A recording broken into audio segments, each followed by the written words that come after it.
Hello friends, welcome to Ollie Veterinary Wisdom. दोस्तों, कैसे हैं आप? पोल्ट्री की कुछ बीमारियां ऐसी होती हैं जिनके बारे में बहुत ज़्यादा इन्फॉर्मेशन इंटरनेट पे या बुक्स के अंदर नहीं है। और तरह तरह के फोटो, वीडियोस, बीमारी से रिलेटेड, पैथोलॉजी से रिलेटेड लोग शेयर करते रहते हैं ग्रुप में। मुर्गी का इसके शरीर में हवा भर गया है। देखिए, इसके शरीर में हवा भर गया है। ये क्या बीमारी है और इसको कैसे ठीक करेगा, आप बताइए तो। इसके शरीर में हवा भर गया है।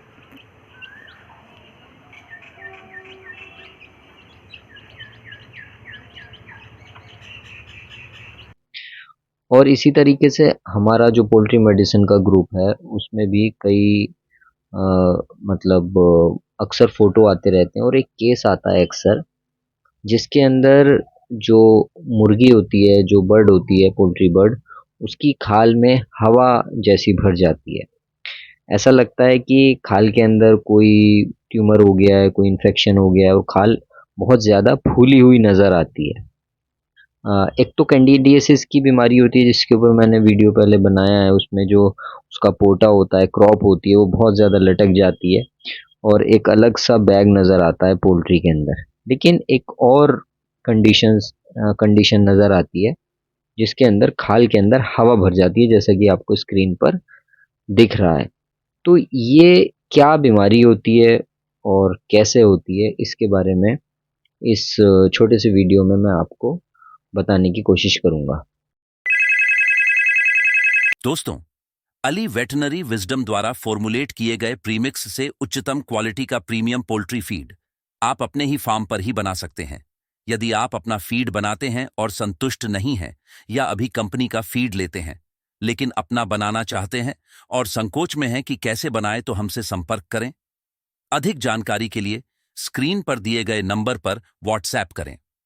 आप हमसे किसी भी तरह की पोल्ट्री में मेडिसिन स्केड्यूल जानने के लिए भी संपर्क कर सकते हैं। देखिए, जो हम ट्रेनिंग हम देते हैं, या जिन जिन लोगों ने हमसे ट्रेनिंग ली है, वो पोल्ट्री के रेस्पिरेटरी सिस्टम को बहुत अच्छी तरीके से समझते हैं कि जो सांस लेने का तंत्र होता है मुर्गियों के अंदर या बर्ड्स के अंदर, वो बहुत ही निराला होता है। मतलब एक तरीके से बहुत स्पेशल टाइप का होता है, जिसके अंदर लंग्स तो होती ही हैं। लंग्स से हवा एक्सचेंज होती है ब्लड के ज़रिए से, लेकिन उसके साथ-साथ कुछ और स्ट्रक्चर्स भी होते हैं जिन्हें एयर सैक्स कहा जाता है। ये मतलब मेम्ब्रेन के बने हुए होते हैं और गुब्बारे जैसे स्ट्रक्चर्स होते हैं, और पोल्ट्री की बॉडी के अंदर ये पूरे फैले हुए होते हैं। कुछ एंटीरियर एयर सैक्स होते हैं, कुछ पोस्टीरियर एयर सैक्स होते हैं, है ना? तो ये लंग्स से जुड़े हुए रहते हैं। और जब पोल्ट्री सांस लेती है, बर्ड सांस लेती है, तो हवा एयर सैक्स के अंदर से होती हुई लंग्स में जाती है और फिर दोबारा जब एयर सैक्स से बाहर निकलती है तो दोबारा भी ये लंग्स में होती हुई जाती है। तो इस तरीके से डबल सर्कुलेशन एयर का लंग्स में होता है और मुर्गी को हमेशा ताज़ी हवा सांस लेने के लिए मिल जाती है। वो अलग बात है कि फार्म की जो प्रदूषित हवा होती है अमोनिया की वजह से, कार्बन डाइऑक्साइड, धूल वगैरह की वजह से, वो उसे बीमार कर देती है। लेकिन जो हवा में जो बर्ड्स उड़ती हैं उनके लिए ही बहुत ज़रूरी होता है। इससे ताज़ा ऑक्सीजन, ताज़ा हवा उसके लंग्स के लिए हर समय अवेलेबल रहती है। जैसे हम सांस लेते हैं फिर बाहर छोड़ते हैं, ऐसा मुर्गियों में इस तरीके से नहीं होता। हवा एयर सैक्स के ज़रिए से जाती है। नाक में जो छेद होते हैं उससे जुड़ा रहता है, वहां से हवा इस नली के जरिए से मुर्गी की लंग्स में जाती है। ये जो लंग्स हैं, ये छोटे से ये लंग्स हैं, सिर्फ ये वाला पॉइंट। इसके अलावा जो और चीजें जुड़ी हुई हैं यहाँ पर, मान लीजिए ये है, ये छोटे छोटे जो गुब्बारे जैसे स्ट्रक्चर्स हैं, ये एयर सैक्स हैं। AIRSAC। एयर का मतलब हवा और सैक का मतलब एक तरीके से एक झोला, बैग या गुब्बारा, मतलब कुछ भी कह सकते हैं जिसके अंदर हवा भरी जाती है या कोई चीज भरी जाती है, उसे सैक कहते हैं। तो ये एयर सैक्स हैं बेसिकली। ठीक है, तो ये कितने सारे हैं? विंड पाइप एक है, लंग्स यहाँ पर दो हैं, एक एक लेफ्ट है एक राइट है जो पिंक कलर का आपको दिखता है। इसके अलावा जो भी चीजें हैं वो एयर सैक्स हैं। तो ये जो झिल्ली आपको दिख रही है अंगूठे के बीच में जो पकड़ी हुई है, ये बिल्कुल क्लियर एयर सैक है, और यही हेल्दी एयर सैक होता है। जब आप मुर्गी खोलेंगे अगली बार, जब मतलब बर्ड को तो एयर सैक्स में किसी भी तरीके की अगर कोई प्रॉब्लम आती है, कोई परेशानी आती है, तो उसके सांस लेने में दिक्कत होती है, परेशानी होती है। तो होता क्या है कि ये जो एयर सैक्स होते हैं, ये बॉडी के अंदर एकदम उसकी जो खाल होती है उससे चिपके हुए रहते हैं, और हड्डियों के अंदर भी ये मतलब सराहियत रखते हैं, उसके अंदर भी जाते हैं, और लंग्स से भी जुड़े रहते हैं। तो किसी तरीके से अगर ये जो एयर सैक्स हैं, ये इन्फेक्शन की वजह से या चोट लगने की वजह से या आपस में जब बर्ड लड़ते हैं उस वजह से, किसी भी वजह से अगर ये एयर सैक्स रप्चर हो जाते हैं, ये फट जाते हैं, तो इनमें से हवा रिस के सबक्यूटेनियसली खाल के नीचे जाने लगती है। अच्छा, ये उन बर्ड्स में ज़्यादा जाती है जिन बर्ड्स की खाल जो है वो थोड़ी ढीली होती है, या तो एज की वजह से या प्रोडक्शन की वजह से या हाई ग्रोथ की वजह से।